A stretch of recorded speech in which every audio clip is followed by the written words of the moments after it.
I have the opportunity now to ask you about Iran. There are latest developments, I think very positive developments during the night that we received, that there is a ceasefire. What can we know more about the latest developments in the Middle East? Yes, that's why I was a little late this morning. I was up very late last night and talking about that. Look, I do think there are good developments here. And let me just say a few things. First of all, what the president set out to do was decimate the Iranian military, decimate their ability to wage conventional war. And that military objective, as the president said yesterday, as I said yesterday, has been achieved.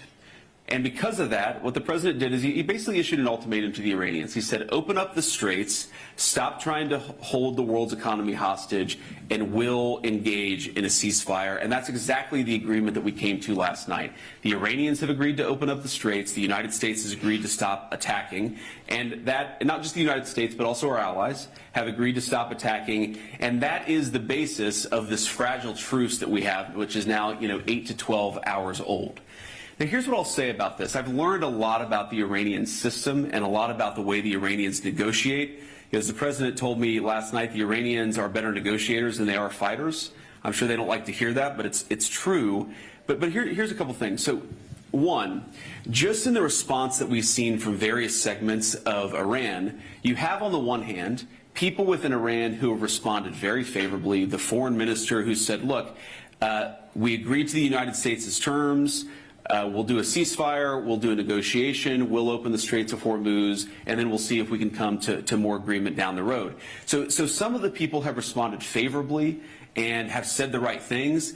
And then you have some people on social media within their system who are basically lying about what we've accomplished militarily. They're lying about the nature of the agreement. They're lying about the nature of the ceasefire. And so you have just, even within their system, and this is why I say this is a fragile truce, you have people who clearly want to come to the negotiating table and work with us to find a good deal.